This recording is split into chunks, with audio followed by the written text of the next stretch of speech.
Best brunch channel ವೀಕ್ಷಿಸುವ ಎಲ್ಲರಿಗೂ ನಮಸ್ಕಾರ. ವೀಕ್ಷಕರೇ, ಇವತ್ತು ನಾನು ಶಾಹಿ ಮೊಘಲಾಯ್ ವೈಟ್ ಚಿಕನ್ ಕುರ್ಮಾ ರೆಸಿಪಿಯನ್ನು ನಿಮ್ಮ ಜೊತೆ ಶೇರ್ ಮಾಡಲು ಬಂದಿದ್ದೇನೆ. ನೀವು ಭಾಳಷ್ಟು ಚಿಕನ್ ರೆಸಿಪಿನ ತಿಂದಿರ್ತೀರಾ, ಆದರೆ ಈ ರೆಸಿಪಿ ತುಂಬಾ ಡಿಫ್ರೆಂಟ್ ಹಾಗೂ ರುಚಿಕರವಾಗಿದೆ. ಬನ್ನಿ ಅಡುಗೆ ಶುರು ಮಾಡೋಣ. ಈ ರೆಸಿಪಿಗೆ ನಾನು 1 kg ಚಿಕನನ್ನು ಕ್ಲೀನಾಗಿ ತೊಳೆದು ತೊಗೊಂಡಿದ್ದೀನಿ. ಇಲ್ಲಿ ನಾನು 2 ಬೌಲಿನಷ್ಟು ಬೀಟ್ ಮಾಡಿರೋ ಹುಳಿ ಇಲ್ಲದ ಫ್ರೆಶ್ ಮೊಸರನ್ನು ಹಾಕ್ತಿದ್ದೀನಿ. ಇದು ಅಳತೆಯಲ್ಲಿ 300 ಗ್ರಾಮ್ ಇದೆ. ನೆನಪಿಡಿ ವೀಕ್ಷಕರೇ, ಮೊಸರು ಹುಳಿ ಇದ್ದರೆ ರುಚಿ ಸರಿಯಾಗಿ ಬರೋದಿಲ್ಲ. ಕ್ರಷ್ ಮಾಡಿರೋ ಕರಿಮೆಣಸನ್ನು ಇಲ್ಲಿ ನಾನು 1 ಟೇಬಲ್ ಸ್ಪೂನ್ ತೊಗೊಂಡಿದ್ದೀನಿ. ಇದರಲ್ಲಿ 1 ಟೀ ಸ್ಪೂನ್ ಮಾತ್ರ ಹಾಕ್ತೀನಿ. ಉಳಿದಿದ್ದನ್ನು ಕೊನೆಯಲ್ಲಿ ಉಪಯೋಗಿಸೋಣ. ನಾನಿಲ್ಲಿ 1.5 ಟೀ ಸ್ಪೂನ್ ಉಪ್ಪನ್ನು ಹಾಕಿದ್ದೀನಿ. ನೀವು ನಿಮ್ಮ ಟೇಸ್ಟಿಗೆ ಅನುಸಾರ ಹಾಕಿ. ಈಗ ಇದನ್ನೆಲ್ಲ ಸರಿಯಾಗಿ ಮಿಕ್ಸ್ ಮಾಡೋಣ. ವೀಕ್ಷಕರೇ, ನಮ್ಮ ಚಾನೆಲ್ಗೆ ನೀವು ಫಸ್ಟ್ ಟೈಮ್ ವಿಸಿಟ್ ಮಾಡಿದ್ದಾದರೆ ವಿಡಿಯೋನ ಲೈಕ್, ಶೇರ್ ಹಾಗೂ ಚಾನಲನ್ನು ಸಬ್ಸ್ಕ್ರೈಬ್ ಮಾಡಲು ಮರೆಯಬೇಡಿ. ಹಾಗೂ ಪಕ್ಕದಲ್ಲಿರುವ ಬೆಲ್ ಐಕನನ್ನು ಕೂಡ ಕ್ಲಿಕ್ ಮಾಡಿ. ಅದರಿಂದ ನಾವು ಬಿಡುವ ಹೊಸ ರೆಸಿಪಿಯ ನೋಟಿಫಿಕೇಷನ್ ನಿಮಗೆ ಬರುತ್ತೆ. ಇದು ಮಿಕ್ಸ್ ಆಗಿದೆ. ಇದನ್ನು 30 ನಿಮಿಷದವರೆಗೆ ಮ್ಯಾರಿನೇಟ್ ಆಗಲು ಬಿಡ್ತೀನಿ. ನಿಮಗೆ ಸಮಯವಿದ್ದಲ್ಲಿ 1 ಗಂಟೆ ಕೂಡ ಇಡಬಹುದು. ಈಗ ಒಂದು ಕಡಾಯಿಗೆ ಅರ್ಧ ಕಪ್ ಎಣ್ಣೆನ ಹಾಕ್ತೀನಿ. 2 ಟೇಬಲ್ ಸ್ಪೂನಿನಷ್ಟು ಬೆಣ್ಣೆನ ಹಾಕಿ ಕಾಯಲು ಬಿಡಿ.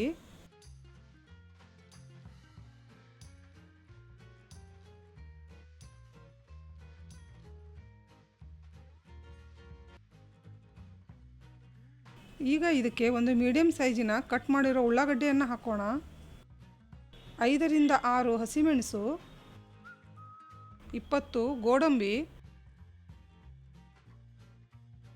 ನೆನಪಿಡಿ ವೀಕ್ಷಕರೇ, ಇಲ್ಲಿ ನಾನು ಉಳ್ಳಾಗಡ್ಡೆನ ಸಾಫ್ಟಾಗಿ ಶೈನಿಂಗ್ ಬರೋವರೆಗೆ ಮಾತ್ರ ಫ್ರೈ ಮಾಡ್ತೀನಿ.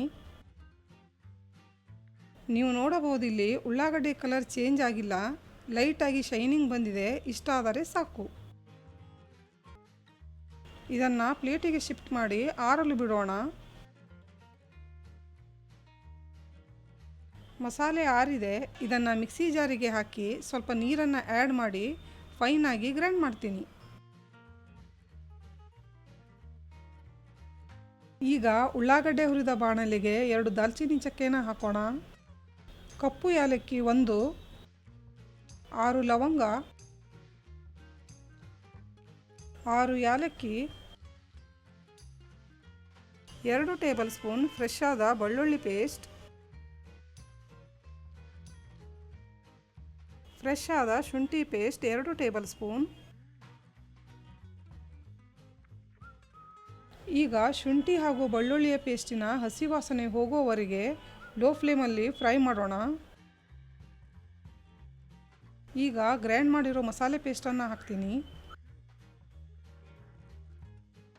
ಇದನ್ನು ಮೀಡಿಯಂ ಫ್ಲೇಮಲ್ಲಿ 3 ನಿಮಿಷದವರೆಗೆ ಮಿಕ್ಸ್ ಮಾಡ್ತಾ ಫ್ರೈ ಮಾಡೋಣ. ವೀಕ್ಷಕರೇ, ಈ ರೆಸಿಪಿ ತುಂಬಾ ರಿಚ್ ಹಾಗೂ ಟೇಸ್ಟಿಯಾಗಿರುತ್ತೆ. ಇದನ್ನು ಯಾರಾದರೂ ಮನೆಯಲ್ಲಿ ಸ್ಪೆಷಲ್ ಗೆಸ್ಟ್ ಬಂದಾಗ ಅಥವಾ ಫಂಕ್ಷನ್ ಇದ್ದಾವಾಗ ಮಾಡಲಿಕ್ಕೆ ಇದು ನಂಬರ್ 1 ರೆಸಿಪಿಯಾಗಿದೆ. ಖಂಡಿತ ಇದನ್ನು ಮನೆಯಲ್ಲಿ ಒಮ್ಮೆ ಮರೆಯದೇ ಟ್ರೈ ಮಾಡಿ. 3 ನಿಮಿಷ ಆಗಿ ಮಸಾಲೆ ಕೂಡ ಎಣ್ಣೆ ಬಿಟ್ಟಿದೆ. ಈಗ ಅರ್ಧ ಗಂಟೆ ಮ್ಯಾರಿನೇಟ್ ಮಾಡಿರೋ ಚಿಕನನ್ನು ಆ್ಯಡ್ ಮಾಡ್ತೀನಿ. ಈಗ ಫ್ಲೇಮನ್ನು ಹೈಯಲ್ಲಿಟ್ಟು 3 ರಿಂದ 4 ನಿಮಿಷದವರೆಗೆ ಚಿಕನನ್ನು ಮಿಕ್ಸ್ ಮಾಡ್ತಾ ಫ್ರೈ ಮಾಡೋಣ.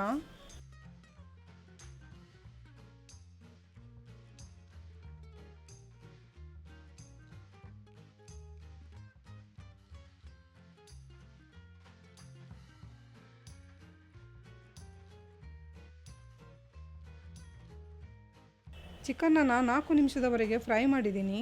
ಈಗ ನಾನು 1 ಕಪ್ಪಿನಷ್ಟು ನೀರನ್ನು ಮ್ಯಾರಿನೇಟ್ ಮಾಡಿದ ಬೌಲಿಗೆ ಹಾಕಿದ್ದೆ, ಅದನ್ನು ಹಾಕ್ತಿದ್ದೀನಿ. ಸ್ಟಾರ್ಟಿಂಗಲ್ಲಿ ನಾನು 1 ಟೇಬಲ್ ಸ್ಪೂನ್ ಕ್ರಷ್ ಮಾಡ್ಕೊಂಡಿರೋ ಕರಿಮೆಣಸನ್ನು ತಗೊಂಡು ಅದರಲ್ಲಿ 1 ಟೀ ಸ್ಪೂನ್ ಮಾತ್ರ ಬಳಸಿದ್ದೆ.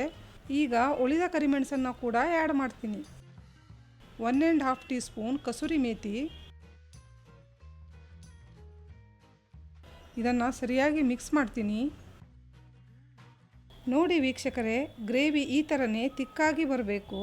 ಹೀಗೆ ಬಂದ್ರೇ ಗ್ರೇವಿಯ ಫ್ಲೇವರ್ ಹಾಗೂ ರಿಚ್ನೆಸ್ ತಿನ್ನಬೇಕಾದರೆ ಕಂಪ್ಲೀಟಾಗಿ ಸಿಗುತ್ತೆ. ಫ್ಲೇಮನ್ನು ಲೋನಲ್ಲಿಟ್ಟು ಇದರ ಲಿಡ್ ಕ್ಲೋಸ್ ಮಾಡಿ ಚಿಕನನ್ನು ಬೇಯಲು ಬಿಡೋಣ. ಚಿಕನ್ ಕುಕ್ ಆಗಿದೆ. ಈಗ ಕೊನೆಯಲ್ಲಿ 1/4 ಕಪ್ಪಿನಷ್ಟು ಫ್ರೆಶ್ ಕ್ರೀಮನ್ನು ಹಾಕಿ ಮಿಕ್ಸ್ ಮಾಡಿ 1 ನಿಮಿಷದವರೆಗೆ ಮಾತ್ರ ಕುಕ್ ಮಾಡ್ತೀನಿ. ನಿಮ್ಮ ಬಳಿ ಫ್ರೆಶ್ ಕ್ರೀಮ್ ಇಲ್ಲದಿದ್ದಲ್ಲಿ ಹಾಲಿನ ಕೆನೆಯನ್ನು ಸಹ ಬಳಸಬಹುದು. ಈ ಸಮಯದಲ್ಲಿ ನಿಮಗೆ ಉಪ್ಪು ಕಡಿಮೆ ಅನಿಸಿದರೆ ಅದನ್ನು ಕೂಡ ಚೆಕ್ ಮಾಡಿ ಆ್ಯಡ್ ಮಾಡಿ. ವೀಕ್ಷಕರೇ, ಈಗ ನಮ್ಮ ಡಿಲಿಷಿಯಸ್ ಆದ ಶಾಹಿ ಮೊಗಲಾಯಿ ವೈಟ್ ಚಿಕನ್ ಕುರ್ಮಾ ಸವಿಯಲು ರೆಡಿಯಾಗಿದೆ. ವೀಕ್ಷಕರೇ, ಖಂಡಿತ ಮನೆಯಲ್ಲಿ ಒಮ್ಮೆ ಟ್ರೈ ಮಾಡಿ ಕಮೆಂಟಲ್ಲಿ ತಿಳಿಸಿ ರೆಸಿಪಿ ಹೇಗೆ ಅನಿಸ್ತು ಅಂತ. ಮುಂದಿನ ಸಂಚಿಕೆಯಲ್ಲಿ ಇನ್ನೊಂದು ಹೊಸ ರೆಸಿಪಿಯೊಂದಿಗೆ ಮತ್ತೆ ಸಿಗೋಣ. ಅಲ್ಲಿಯವರೆಗೂ ಟೇಕ್ ಕೇರ್.